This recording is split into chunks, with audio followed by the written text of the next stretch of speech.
food, Kurt grabs his stomach and rubs it in satisfaction.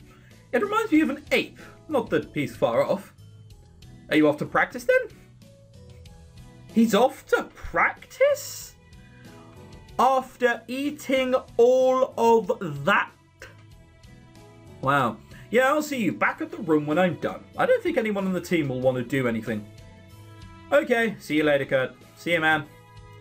Kurt now looks at me and his gaze sends my spine prickling in discomfort. And I hope to see you later too, beautiful. Fuck off. Can you just go already? Yeah, close enough. I groan as Kurt cheekily bids us farewell and heads out from his seat. He's doing it on purpose now, I swear. It's just the way it was built into him, it's fine. You and him sure are an unexpected pair. It's strange, isn't it? I didn't think we would get along very well when I learned we were to be roommates. But Kurt is very easy to talk to. He has his eccentricities, but he means well. He just needs to apply himself. So, bro-TP... I don't even know what that means. I have a hard enough time speaking youth as it is. Someone asked me the other day what my favourite OTP was. I still don't know what that fucking meant. Oh well. Pardon? Nothing, don't worry. Okay, so I'm glad it's not only me who didn't understand it. I laugh a little under my breath. Darren uses roller too, but I don't feel like describing the finer details of shipping to him if he doesn't know. The balls is shipping. I'm going to assume that means something other than travelling with heavy goods on a boat. Well, any kind of goods on a boat. Yeah, I'll assume so. Anyway, want to head out? Do I? Darren nods and we get up together. After disposing of our trays at the trash can, we head outside and stop to talk for a moment. So, what are you going to do now? I will probably head back to my room to study a bit before I go online. Well, you sound like you're going to have the funnest of times. Nice, I should do the same, especially after skipping today. Darren flashes another disapproving glance as I remind him. I still think you should have went. Wow, so sour, so sour. You think a lot of things. I'm sure I can catch up with one missed class, gosh. I race ahead a few steps and turn my heel to face Darren again. He's looking at me funny, and I lean over to give him a questioning glance. What is it? You're sure giving me a weird look. No, it's just that I think I like spending time with you, Nicole, possibly as much as I do with Kurt. That is an odd way of putting it. Now that was unexpected. Before the situation has a chance to get awkward, I place my hand on my heart and swoon dramatically. Darren's such a way with words. Has Kurt ever given you pointers? I didn't intend for it to carry some double meaning. It was only the truth. Fucking hell. I imagine it's, the way he's speaking now is a bit like Shaggy from Scooby-Doo. It's like, wow, Scooby, let's run! I'd love if it was that. His glasses slip down his nose and he pushes them back up hastily as he hurries past me. I shall head back to the door first. Good night, Nicole. See, I'm just looking at the time. And there isn't even a filter over this lovely, sunny, bright day yet. And it still says morning in the, timeometer thingy here. Good night. Oh, well, he could just be saying, hey, I don't want to see you for the rest of the day. Please go, bye. Oh, I watch him go for a moment. With his slim figure and black curly hair. My heart kind of does something funny in my chest, like a somersault before I gain the sense to follow him. Darren, wait, I go that way too. Darren! I chase after him, disappearing down the path back to the school dorms.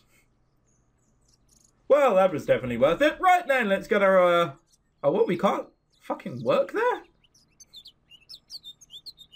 It's October. It's Tuesday. Can we work anywhere? No, we can't. What's this bullshit? Can I, it's probably because I can't work there in the morning, isn't it? Alright. Where do I get diligence? I can't get diligence, can I? Alright, let's search your old newspapers and get our clues up. And then, because now it's the afternoon. Ta-da! There we are. It's because I can't work in the morning, apparently. And that gives us a decent amount. And now we're going to go home and do the same old boring routine. I'd kill myself if I was Nicole, dear God.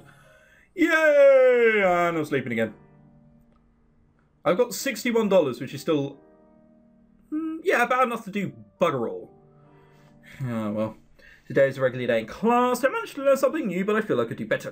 100, whatever. Probably just said something random there. So now it's the afternoon, so I should be able to go straight here. Yeah, job as clerk. Get that dude. Ah, diligence is a nice amount. We have to get that to 999 again. Yeah, I'm not feeling that good about it. Is there anything which won't kill it that much? No, everything does. Sleep. And then for the next morning... we could probably fit a light bit of diligence in somehow. Yeah. God. So this is why Jeff wanted my number so badly. To text me orders. It's a fucking abnormally large hand. Assistant, I require your presence at the town pharmacy this afternoon. Be punctual. This has to be like the third time I've read over this text. It seems like a harmless request, but if I know Jeff, it's probably going to be anything but harmless. So, should I do it? I'm done with class today and I don't have much else planned. Fine, I guess I can go. I wish you would give me an option just to stick 2 fingers up at him and be like, no, I'm not going. Not today. Or something. I mean, what's the worst Jeff can do if I don't? Yeah, alright, fair point. On second thought, I probably shouldn't think too hard about that. So I'm supposed to head to the pharmacy in town, huh? Well, it's not going to be too badly. I mean, it's a public fucking place. Oh, well, I think it passed by a few times when I was out and about. I should be able to find it, no problem. What is the problem is that I'm still not sure about being this whole Jeff's assistant thing. It almost feels like I'm cheating my way to an A. Hey, I'll take cheating to an A. I know Jeff is only going to talk me up to Professor Grava, but it still feels wrong. I should be earning an A, not bribing unhinged lab assistants for it. You'd just give him a hand job by now, and it would have been done. Easy. But no, I've got to do this the hard way. But this isn't too much of an advantage, right? And it's not like it just landed on my lap. I don't see anyone else on their way to the pharmacy. I'm totally earning this. I just have to keep telling myself that. Yeah, I'm earning it.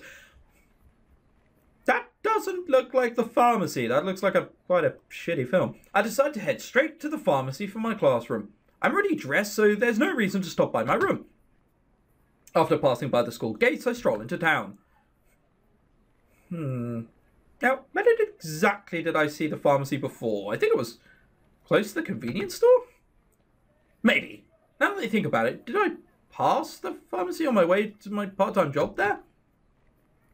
You don't have a part-time job at the pharmacy. It's as good a bet as any.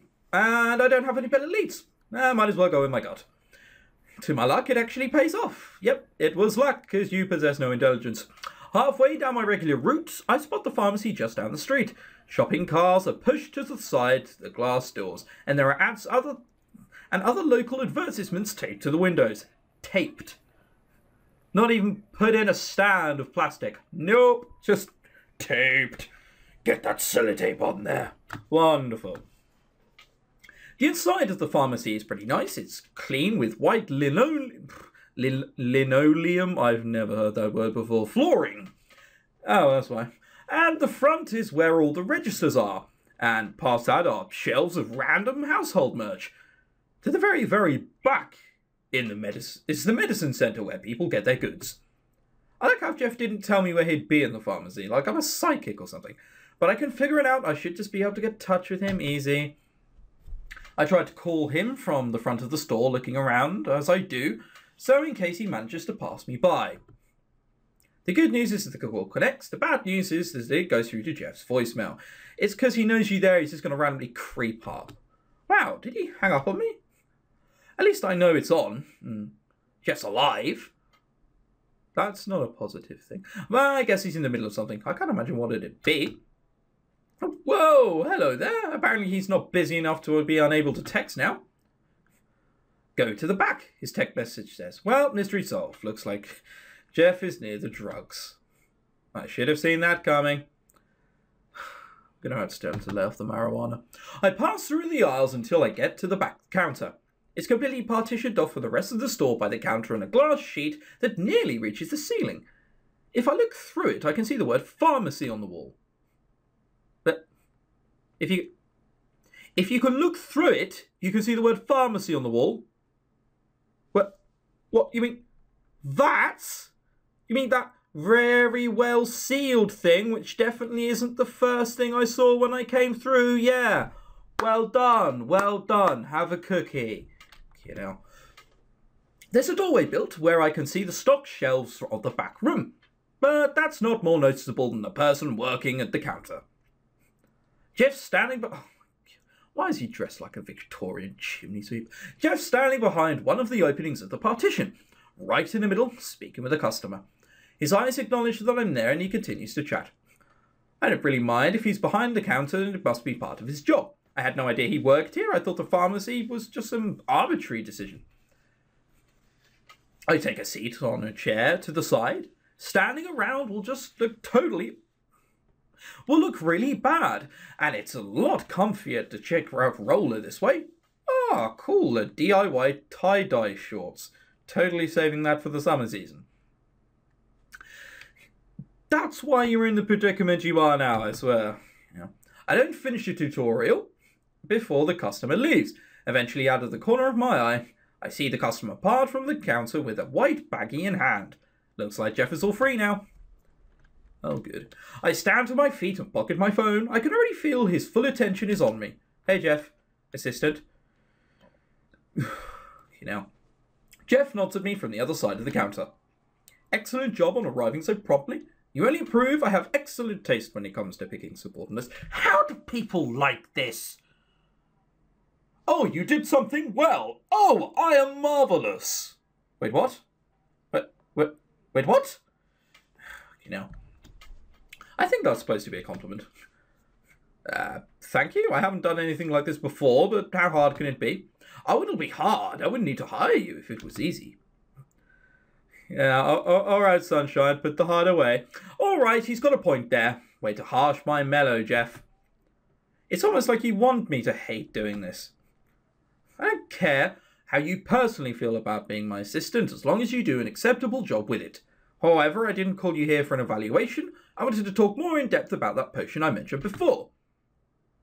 So we're finally getting into the deets of what Jeff is aiming to make. I lean in curiously, but I go so far that I accidentally bump my forehead against the glass.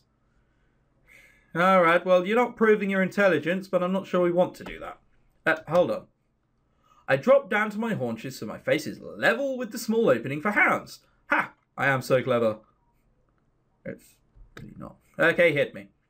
Jeff's voice drops to a whisper. Assistant, while I do enjoy how much of a fool you're making of yourself, Jeff's eyes move as though they're spotting something behind me, and I slowly turn in place to see that there's another customer waiting in line. I must look like I'm trying to squeeze my head through this opening now. That's not normal. Quickly, I straighten up and do my best to act like I'm not completely embarrassing out of my mind. Yeah, well, we'll see by your next face. No, you're just shocked. Sorry, go ahead, I didn't know you were there. I shuffle out of my way into the side again. As I do, I hear Jeff call after me using that fake nice voice of his. Nicole, I'll be on break right after this. Oh, glorious. Okay, I'll be around. After that, there's no way I'm staying where that customer can see me. I'll just window shop the aisles. That should be a good time waster. Plus, I can hide away until the coast is clear. But all they have here are pills and syrups and more pills. What did you expect there to be? Clothing and pretty dresses? It's a fucking shop. I should have expected it when I decided to wander into the aisle for non-prescriptive medication. But still, boring. I wonder if I should stop on ibuprofen while I'm here. You know, because of Jeff. Haha. Good one, me. Haha.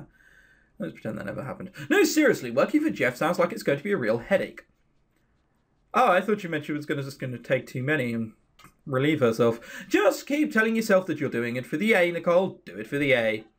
But since ibuprofen's on the brain, I pick one of the more generic bottles and take a look. I don't know what I was expecting besides a list of complicated ingredients and directions. How does anyone manage to spend time in a pharmacy? Oh, that's right, they don't.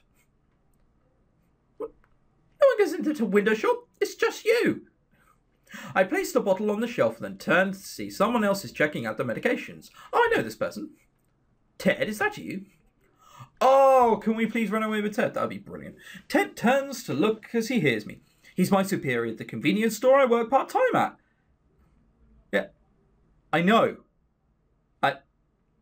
I was there when the scene happened too. He can be a little rough when it comes to social interaction, but he's a nice...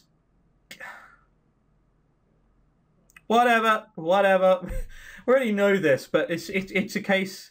It's just in case of, hey, are you an idiot? Do you need reminding who people are at all times? Well, do we have the game for you? I think that's what it's trying to tell me. Hey, it's nice to see you. Huh. Likewise, I suppose. I didn't expect to see you in here, Nicole. He waves a bottle he's holding. You know, if there are any cheaper brands than this one, I ain't looking to pass up a deal if I can help it. Wow, classic Ted. What's that supposed to mean? I lean in to take a look at what this cheapskate's holding. Oh, cough medicine. Are you feeling sick? No, his pa is. Yeah. So I come from a mile off. Ain't for me, it's for my pa. He's been under the weather since yesterday and we're fresh out of any cough syrup back home. I can't remember what brand he gets. Even if I did, I bet my britches he picked some name brand when there are perfectly fine cheaper alternatives. This is the kind of person who shops in Primark as opposed to a proper clothes store, isn't it? Ted closes his arms like there's no arguing with him. He usually isn't, but it's mainly because he's so damn stubborn that he won't listen to a word you say. I guess we could scope out all the prices and compare. All of these? That sounds like it'd waste so much time. Hey, it's not like you had any better ideas. Ted arches a brow. He's about to say something, but he just falls silent. Then he appears plain angry. I was only saying. Not you. Ted shakes his head at me. I just noticed there's a snake in the grass. A snake in the grass? What the fuck? What does he mean by that? Oh. I was trying to remember what the Toy Story thing was about a snake in my boot, isn't it? It's close enough. It's close enough.